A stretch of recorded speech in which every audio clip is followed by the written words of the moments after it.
Dear student of 10th class, today we are going to discuss about exercise 7.2. In exercise 7.2 we will discuss about section formula. इस exercise में हम section फार्मूले के बारे में पढ़ेंगे। अब देखिए सेक्शन फार्मूला और क्या होता है, सेक्शन क्या होते हैं। जब भी हम एक लाइन को कुछ पार्ट्स के अंदर डिवाइड कर देते हैं, जैसे ये लाइन हमारे पास ए बी, इस लाइन को अगर हम दो इक्वल पार्ट में डिवाइड कर दें तो इसके दो सेक्शन हो गए हमारे पास, ए सी और बी सी। अब इस पॉइंट सी ने इस लाइन ए बी को किसी रेशियो के अंदर डिवाइड किया है। जैसे अगर जो दोनों पार्ट अगर इक्वल हैं तो इसको हम कहेंगे 1:1। अब अगर रेशियो गिव दे करके हमें पॉइंट सी के कोऑर्डिनेट पूछ ले या पॉइंट सी के कोऑर्डिनेट से हमें रेशियो फाइंड करवा लें तो फिर हम उसको सेक्शन फार्मूला यूज करके फाइंड करेंगे।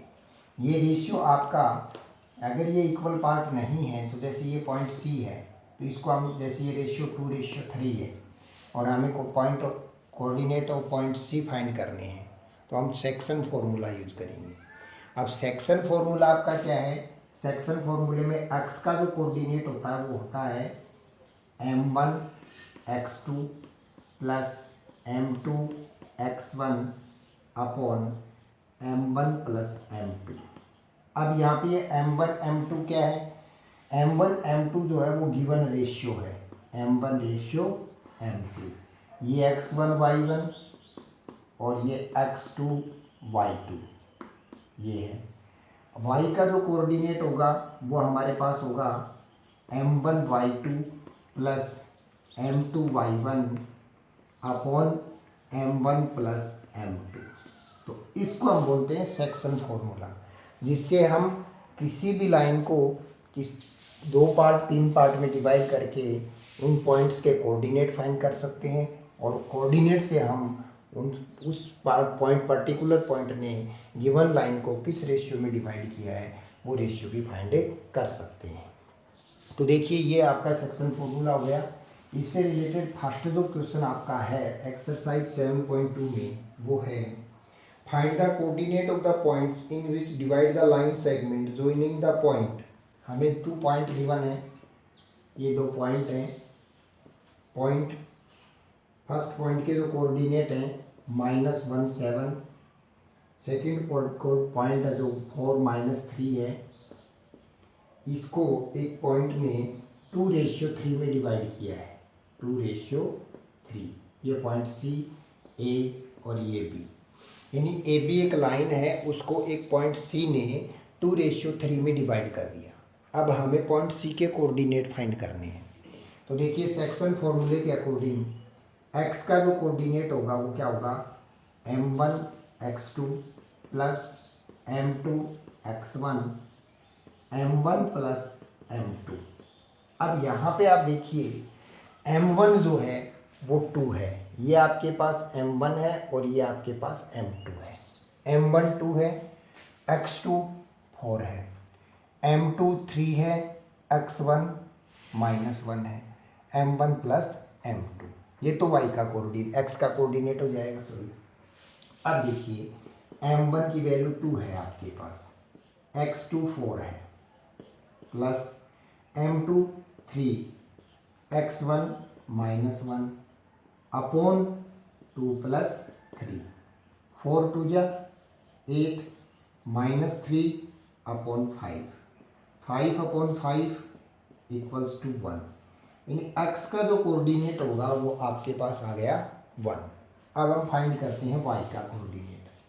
y का कोऑर्डिनेट होगा m1 y2 plus m2 y1 upon m1 plus m2। अब देखिए m1 2 है, coordinate of y2 -3 plus m2 3 है, coordinate of y1 7 upon 2 plus 3, ये -6 प्लस 21 अपॉन 5, 15 अपॉन 5, ये आपके पास आ गया y इक्वल्स टू 3। यानी पॉइंट सी जो है उसके कोऑर्डिनेट हमारे पास हो जाएंगे, सी के कोऑर्डिनेट 1 और 3। तो इस तरीके से हम पॉइंट सी के कोऑर्डिनेट फाइंड कर सकते हैं 1 एंड 3। अब देखिए सेकंड क्वेश्चन। सेकंड क्वेश्चन में हमारे पास क्या है? सेकंड क्वेश्चन हमारे पास है find the coordinate of the point of trisection of the line segment joining the point. यहाँ पे हमारे पास एक दो पॉइंट हैं, इनको ज्वाइन करके ये लाइन बनी है ए और ये point B. Coordinate of point A हमारे पास है 4 -1 एंड -2 -3। ये कोऑर्डिनेट है। इन कोऑर्डिनेट से एक ए बी लाइन बनी है। Find the coordinates of the points of trisection of the line segment. अब इस लाइन को ट्राइसेक्ट किया गया है, 3 इक्वल पार्ट में डिवाइड किया गया है, ये और ये पॉइंट आपके पास हो जाएगा सी और ये हो जाएगा डी। अब देखिए हमें गिवन है कि पॉइंट ए, एक पॉइंट ए है, दूसरा पॉइंट बी है, इनको ज्वाइन करने से ए बी एक लाइन सेगमेंट बना है। इस लाइन को ट्राइसेक्ट किया है, यानी 3 इक्वल पार्ट में डिवाइड किया है। आपको सी और डी के रेशियो फाइंड, सी और डी के कोऑर्डिनेट फाइंड करने हैं। अब देखिए पॉइंट सी और डी के कोऑर्डिनेट हमारे पास तब तक नहीं आएंगे जब तक हमें सी और डी का क्या नहीं होगा पता, रेशियो पता नहीं होगा। तो यहाँ से देखिए अगर इस लाइन का हम ऑब्जर्व करते हैं तो एक पार्ट ये है और दो पार्ट ये हैं, यानी अगर इसको एक बार के लिए LHS कहें और इसको RHS कहें तो LHS में एक पार्ट है और RHS में दो पार्ट हैं। यानी अगर सी के रेशियो की बात करें तो इसका रेशियो हो जाएगा 1:2। अब ऐसे ही डी पॉइंट के लिए अगर हम बात करें तो इसका रेशियो हो जाएगा 2:1, यानी रेशियो हमारे पास आ गया 1:2 और 2:1। अब हम सी पॉइंट के कोऑर्डिनेट फाइंड करते हैं। अब सी कोऑर्डिनेट के पॉइंट फाइंड करेंगे, पॉइंट सी के कोऑर्डिनेट फाइंड करेंगे। x = m1 x2 plus m2 x1 upon m1 plus m2। ठीक है। अब देखिए m1 क्या है सी पॉइंट में 1 x2 -2 plus m2 2 x1 4 upon 1 plus 2 -2 plus 8 upon 3, ये 6 अपॉन 3 इक्वल्स टू 2, यानी हमारे पास x का कोऑर्डिनेट आ गया 2। अब y का कोऑर्डिनेट फाइंड करते हैं। y का कोऑर्डिनेट फाइंड करेंगे m1 y2 plus m2 y1 upon m1 plus m2। m1 हमारे पास है 1, y2 -3 plus m2 2, y1 -1 upon 1 plus 2, -3 -2 upon 3 -5 upon 3, y equals to हमारे पास आ गया -5 अपॉन 3। यानी हमारे पास पॉइंट सी के जो कोऑर्डिनेट होंगे, सी पॉइंट के कोऑर्डिनेट हमारे पास होंगे 2 एंड -5 अपॉन 3। ये हमारे पास सी पॉइंट के कोऑर्डिनेट आ गए। अब हम पॉइंट डी के कोऑर्डिनेट फाइंड करेंगे। अब हम फॉर्मूला नोट नहीं करेंगे, डायरेक्ट करेंगे इसको। डी पॉइंट के कोऑर्डिनेट फाइंड करोगे तो डी पॉइंट के कोऑर्डिनेट आपके पास x का कोऑर्डिनेट m1 x2, m1 आपके पास 2 होगा, x2 -2 plus m2 1 x1 4 upon 2 plus 1 -4 plus 4 upon 3, ये आपके पास 0 अपॉन 3 इक्वल्स टू 0। ये तो x का कोऑर्डिनेट आ गया आपके पास। अब हम y का कोऑर्डिनेट फाइंड करते हैं। y का कोऑर्डिनेट फाइंड करोगे y equals to m1 y2, m1 हमारे पास 2 है, y2 -3 है, प्लस m2 1 है, y1 -1 है अपॉन 3, ये -6 -1 अपॉन 3 -7 अपॉन 3, यानी पॉइंट डी जो है उसके कोऑर्डिनेट आपके पास 0 और -7 अपॉन 3 हो जाएंगे। तो इस तरीके से हम इसके कोऑर्डिनेट फाइंड कर सकते हैं। तो डी पॉइंट के जो कोऑर्डिनेट होंगे 0 और -7/3 होंगे, और सी जो पॉइंट होगा उसके कोऑर्डिनेट आपके पास 2 और -5/3। इस तरीके से इसके कोऑर्डिनेट फाइंड कर सकते हैं। अब देखिए अगला क्वेश्चन। नेक्स्ट क्वेश्चन में हमारे पास है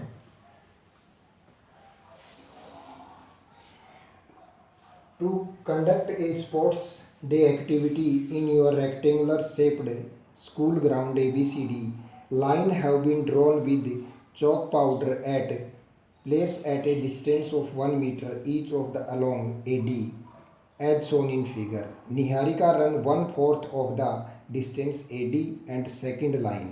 देखिए ये हमारे पास एक ग्राउंड है हमारा, इसमें ये आपकी एक्स एक्सिस लाइन है, इसको वाई एक्सिस लाइन कहेंगे। ये आपका पॉइंट ए है, ये डी है और ये आपके पास बी है। ये अलग अलग लाइंस बने हुए हैं, ये लाइन है, अलग अलग इक्वल डिस्टेंस पे है ये लाइन। अब देखिए ये कह रहा है कि यहाँ पे पोट रखे हुए हैं, 100 पोट है। ये जैसे फर्स्ट पोट हो गया, ये सेकंड पोट हो गया, ये थर्ड पोट हो गया, ये फोर्थ पोट हो गया, सो ऑन, यानी टोटल 100 पोट है हमारे पास। अब दो पोट के बीच की जो डिस्टेंस है वो 1 मीटर है, तो ये जो डिस्टेंस आपके पास टोटल आई वो 100 मीटर डिस्टेंस होगी। अब क्वेश्चन में क्या कह रहा है कि निहारिका जो है वो AD डिस्टेंस का 1/4 चलती है। AD डिस्टेंस का 1/4 यानी 1/4 ऑफ AD, 1/4 ऑफ AD आपके पास हो जाएगा 1/4 ऑफ 100, 25, यानी y का जो कोऑर्डिनेट होगा वो तो 25 हो गया। और निहारिका कौन सी रो के अंदर है? सेकंड रो में, यानी x का कोऑर्डिनेट आपके पास हो गया सेकंड रो x = 2 और y = 25, यानी निहारिका के कोऑर्डिनेट अब आपके पास हो गए 2 और 25। अब देखिए फिर अगले क्वेश्चन में क्या है, आगे क्या है, Preet ran 1/5 of the distance AD। अब प्रीत जो है वो डिस्टेंस AD का 1/5 चलती है, 1/5 ऑफ AD, तो 1/5 ऑफ 100 ये आपके पास हो गया 20। अब फिर रो कौन सी है उसकी? AD and post a flag, 1/5 D और डिस्टेंस AD, 8th लाइन में, यानी 1 2 3 4 5 6 7 8, यानी x का जो कोऑर्डिनेट होगा x = तो हो गया 8 और y = हो गया 20, और प्रीत के जो कोऑर्डिनेट होंगे वो इस तरीके से 8 और 20 हो गए। अब देखिए आपसे क्या क्वेश्चन किया गया है। क्वेश्चन में आपसे पूछा गया है 8th of the flag, what is the distance between the both the flag, यानी इनके हाथ में एक इसमें ये फ्लैग है इसके पास, इस फ्लैग के कोऑर्डिनेट ये हैं। आपको पूछा गया है कि इन फ्लैग के बिटवीन डिस्टेंस क्या है, N और P, यानी NP कितना है। अब फ्लैग के डिस्टेंस फाइंड करनी है डिस्टेंस फॉर्मूले से, x2 - x1 whole square plus y2 - y1 whole square का रूट, ये आपके पास NP, यानी डिस्टेंस बिटवीन बोथ फ्लैग आ जाएगा। x2 8 है, x1 2 है होल स्क्वायर प्लस y2 20 है और y1 25 है होल स्क्वायर, और ये root 4 square plus -5 square root 16 + 25 root, ये हमारे पास हो गया रूट 41 यूनिट्स, 41 यूनिट्स, यानी दोनों फ्लैग के बीच की जो डिस्टेंस आपके पास होगी वो हो जाएगी रूट 41।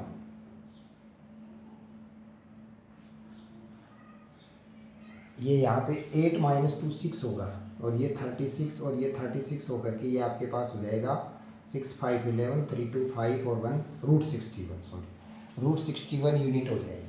फिर आपसे देखिए क्या पूछा गया है, आपसे पूछा गया है what is the distance between the both the flag if Rashmi has to post a flag, a blue flag exactly halfway between the segment joining two point, where should she post her flag। अब देखिए आपसे क्या कहा गया है कि रश्मि जो है वो इन दोनों फ्लैग के बिल्कुल बिटवीन, बिल्कुल बीच में एक तीसरा फ्लैग पोस्ट कर देती है। तो आपको इस फ्लैग की सिचुएशन बतानी कि ये फ्लैग किस सिचुएशन पे होगा, यानी इस फ्लैग के कोऑर्डिनेट क्या होंगे। अब देखिए बिल्कुल बिटवीन यानी ये मिड पॉइंट हो गया, और मिड पॉइंट के कोऑर्डिनेट का फॉर्मूला होता है x1 plus x2 upon 2 y1 plus y2 upon 2, ये होता है। तो देखिए x1 आपके पास 2 है और x2 आपके पास 8 है, अपॉन 2 8 2 10 10 अपॉन 2 क्या आ गया 5th, यानी रो कौन सी आ गई 5th, क्योंकि ए बी पे हमारे पास रो आ रही है एक्स एक्स पे, तो 5th तो रो आ गई। अब y1 25 y2 20 अपॉन 2, ये 45 अपॉन 2, ये आपके पास आ गया 22.5।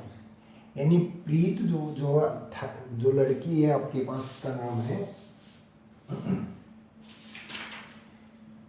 रश्मि। Position of Rashmi will be 5th row, Rashmi की जो पोजीशन होगी वो 5th रो होगी, और एडी डिस्टेंस का 22.5 होगा। यानी तो यहाँ पे 1 2 3 4 ये और 22.5 जैसे ये डिस्टेंस, तो प्रीत की जो डिस्टेंस वह है, रश्मि की जो पोजीशन होगी यानी रश्मि के जो कोऑर्डिनेट होंगे वो आपके पास होंगे 5 और 22.5, ये आपके पास इसका आंसर आ जाएगा। अब देखिए क्वेश्चन नंबर 5। क्वेश्चन नंबर 5 में हमारे पास क्या है,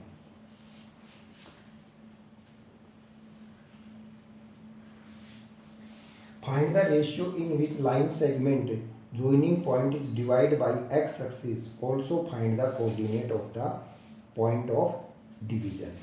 find the coordinate in which the line segment joining, यानी दो पॉइंट है हमारे पास ए बी, ए और बी, ये पॉइंट ए ये पॉइंट बी, कोऑर्डिनेट ऑफ ए है 1 और -5, कोऑर्डिनेट ऑफ बी है -4 और 5, is divided by the x axis. ये जो लाइन है वो एक्स एक्सिस से डिविजिबल है। Find the coordinate of the point of division. अब हमें इस पॉइंट ऑफ डिवीजन के कोऑर्डिनेट फाइंड करने हैं। अब देखिए कोऑर्डिनेट के लिए पहले हमें रेशियो की ज़रूरत पड़ेगी, यानी पॉइंट सी जो है वो इस लाइन को किस रेशियो में डिवाइड करता है। अब हमने इससे पहले के चैप्टर जब किया था उसमें दो बातें की थी, एक वाई एक्सिस एक एक्स एक्सिस। तो आपको वहाँ पे क्लियर की थी ये बात कि जब एक्स एक्सिस की बात करेगा तो y इक्वल्स टू 0 होगा, और y एक्सिस की बात करेगा तो x इक्वल्स टू 0 होगा।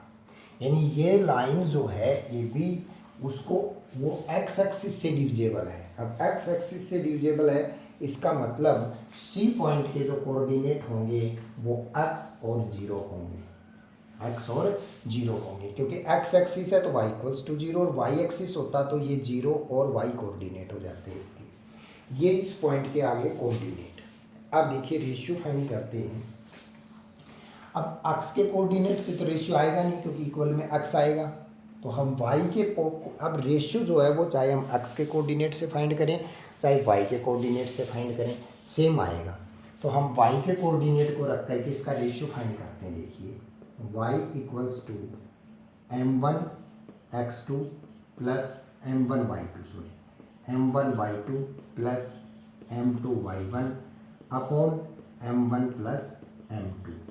अब देखिए y हमारे पास 0 है, m1 है नहीं, y2 5 है प्लस m2 ही है, y1 -5 upon m1 plus m2। अब ये m1 m2 LHS में आकर 0 हो जाएगा, यानी हमारे पास हो गया 5m1 -5m2 इक्वल्स टू 0। अब 5m1 इक्वल्स टू 5m2, हमें m1 अपॉन m2 चाहिए, तो ये तो इसके अपॉन में आ जाएगा और ये इसके अपॉन में चला जाएगा। Then m1 upon m2 equals to हमारे पास आ जाएगा 5/5, यानी 1/1, यानी पॉइंट सी जो है ए बी लाइन को 1:1 में डिवाइड कर रहा है, 1:1 में डिवाइड कर रहा है। अब हमें इस पॉइंट के कोऑर्डिनेट चाहिए थे, ये तो हमारे पास रेशियो आया है, तो रेशियो से अब हम कोऑर्डिनेट फाइंड करेंगे। तो देखिए y का कोऑर्डिनेट तो ऑलरेडी 0 है, यानी अब हमें फाइंड करना है x का कोऑर्डिनेट, और x का कोऑर्डिनेट हमारे पास होता है m1 x2 plus m2 x1 upon m1 plus m2। अब देखिए m1 1 है, x2 -4 प्लस m2 1 है, m2 1 है, x1 1 है upon 1 plus 1, -4 plus 1 upon 2 -3 upon 2, यानी x का जो कोऑर्डिनेट हो गया वो -3 अपॉन 2 हो गया। अब पॉइंट सी के जो कोऑर्डिनेट आपके पास होंगे वो होंगे -3/2 एंड 0। तो इस तरीके से हम पॉइंट सी के कोऑर्डिनेट फाइंड कर सकते हैं, -3/2 एंड 0।